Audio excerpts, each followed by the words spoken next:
Interpretación metafísica de la Biblia. Vamos a hablar de Saúl, el primer rey de Israel. En la Biblia, un rey siempre es representativo de la voluntad. El deseo central del individuo, o sea, su estado de conciencia. Todo deseo tuyo expresa tu voluntad. Cuando tus deseos son carnales, está expresando conciencia carnal. Cuando tus deseos son de elevarte, mejorarte, adelantar en el conocimiento de cosas espirituales, estás en conciencia espiritual. La conciencia material es la conciencia carnal, pero ya mezclada con conocimiento intelectual únicamente. Todavía no hay la curiosidad sana de indagar lo más alto, y mucho menos de esforzarse en transformarse como lo hacemos nosotros. El materialismo acepta sin titubeos las explicaciones de tipo visible, su lógica terrena, su sentido común es limitado a lo físico y lo comercial, y duda mucho todo lo espiritual. Hay una conciencia superior a la conciencia material, pero que no la supera en mucho, y es la conciencia de lo astral. Esta pertenece al individuo que cree en la vida después de la muerte, o sea que admite que hay algo y que el individuo no desaparece porque entierren su cuerpo en el cementerio.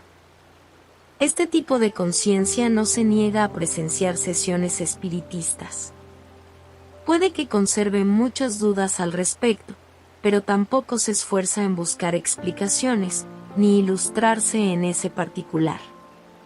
La conciencia francamente astral es aquella que cree firmemente en la comunicación con los muertos, que la busca, la acostumbra, que le confía todos sus problemas a los espíritus, sigue todos los consejos que recibe por este conducto, y le encantan todas las manifestaciones espiritistas como las materializaciones, los aportes, las apariencias, etc. La conciencia espiritual, en cambio, no está satisfecha con guías y consejos de segunda mano. Busca dirección en el espíritu en lugar de en los espíritus, en el Cristo interior, única dirección segura porque es el Cristo interior porque es el representante directo del Dios vivo, y sabe lo que le conviene a él particularmente, exclusivamente, aunque en perfecta armonía con todo el universo. Entre las dos conciencias, la conciencia astral y la conciencia material, francamente es preferible la conciencia material, porque ella está concernida, ocupada totalmente en el asunto que le atañe aquí en el plano, en su condición física. No así la conciencia astral que procura mezclar las condiciones de los dos planos, el astral y el físico, lo cual no trae sino confusión, frustración y estancamiento. Los espíritus que viven en las condiciones del plano astral, por mejor voluntad que tengan, por más buenos y nobles que sean, no pueden dar consejos físicos. Es como si los humanos trataran de resolverles sus problemas astrales a los habitantes de ese plano. Y a pesar de que se alegue que ellos conocen las condiciones terrenas porque pasaron por ellas, las experiencias que ellos tuvieron en la carne y en la tierra, al efectuarse la transición de estas condiciones a aquellas, comienzan a transmutarse, a dirigirse, a olvidarse y la conciencia del individuo se diluye en tal forma que equivale al ejemplo siguiente. Tenemos un individuo que se cambia de país. Digamos que se va de su tierra tropical a vivir a Escocia, y que a los muchos años de vivir allí, entre montañas rocosas, estériles, entre nieblas, entre caracteres reservados, en condiciones que requieren calefacción, idioma extraño, carne de chivo, toque de gaita.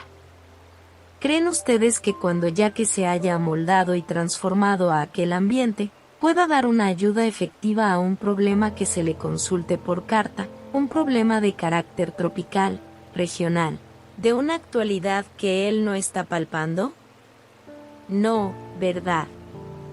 La ayuda o el consejo que daría sería teñido todo con los colores de su vida escocesa, que constituye un mundo distinto al mundo tropical.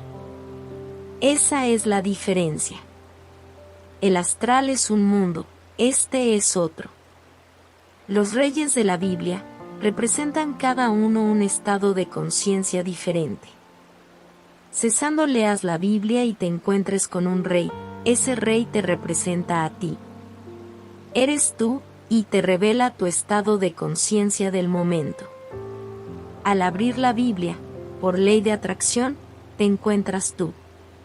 Saúl fue el primer rey que tuvo Israel. Antes de Saúl, Israel era gobernada por jueces, de acuerdo con la disposición que había dejado Moisés, pero los israelitas comenzaron a pedir un rey. Ansiaban llevar la vida que veían en los reinos, creían más libres bajo un rey. Aquí está la clave del simbolismo de Saúl, la voluntad de libertad, el deseo de quitarse de encima las cadenas que obligan a dominarse. El significado metafísico del nombre Saúl es deseado, reclamado.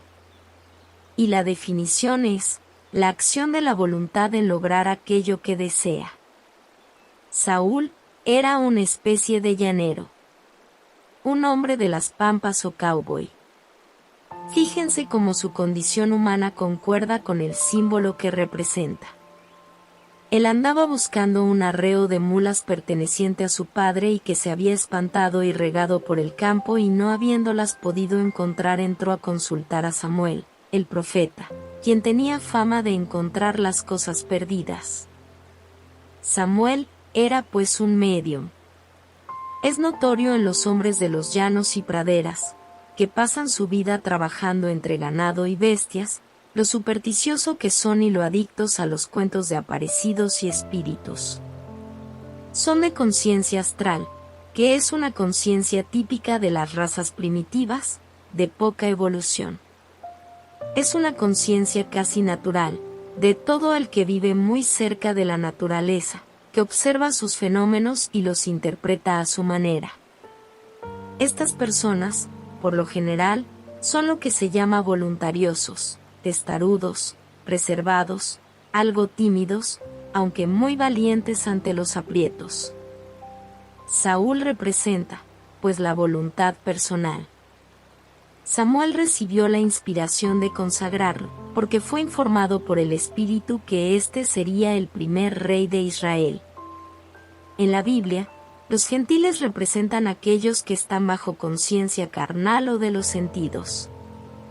Al aceptar a Jehová y adquirir un poco de comprensión espiritual, son llamados israelitas. Saúl iba a ser rey de Israel, pero aún estaba en la conciencia personal, y aunque creía en un solo Dios, y había sido instruido en las prácticas religiosas de la época, vacilaba entre un camino y otro, y al ocurrirle algo que no podía solucionar, corría a consultar con el médium, tal como lo hacen los humanos hoy día. Todo aquel que está aún bajo el dominio personal, se desvía fácilmente de la práctica de la verdad, se pone muy nervioso de saber lo que va a suceder, olvida que el futuro está en sus propias manos, y sale a consultar a clarividentes y médiums. Girando nos damos cuenta de que Dios no quiere para nosotros sino todo lo mejor, y que nuestra palabra y nuestra fe nos producen todo lo que deseamos. Se nos quita la tentación de frecuentar a los echadores de buena fortuna, los cartománticos. Por un lado, Saúl se dejaba guiar por su yo superior, pero por el otro no le era leal.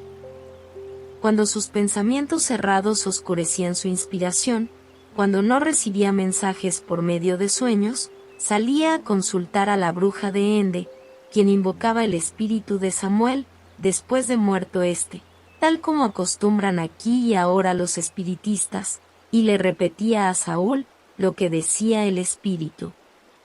Si Saúl hubiera obedecido la ley espiritual, hubiera esperado con paciencia hasta recibir por intuición la respuesta que buscaba. Esta no se hace esperar jamás. Requiere una disciplina y fe, pero siempre de alguna manera. El Espíritu nos comunica todo lo que necesitamos saber y amena satisfacción. Pero Saúl vacilaba y traicionaba su conocimiento de la verdad. Le ocurrió lo que a muchos de los que se internan en el plano astral y siguen consejos que les dan los diversos espíritus de ese plano. se volvió loco. A veces furioso y otras melancólico, es muy significativo que quien lograba apaciguar al rey loco era David, con su música. Eso ilustra el poder del amor, David, para armonizar las discordias que suscita la voluntad violenta. Lleguemos hasta aquí en el estudio de David y Saúl. Solo quiero que sepan que por ningún concepto apruebo el contacto con el plano astral. Eso entra en lo que la Biblia llama idolatría, ya que el individuo que pone su fe en lo astral, que solo muestra fenómenos y poderes parciales, se lo está quitando al absoluto, o sea que está sustituyendo lo superior por lo inferior. No hay nada prohibido. Todos tenemos libre albedrío. Solo se nos recomienda conservar el equilibrio, el no abuso, para mantenernos en el bien.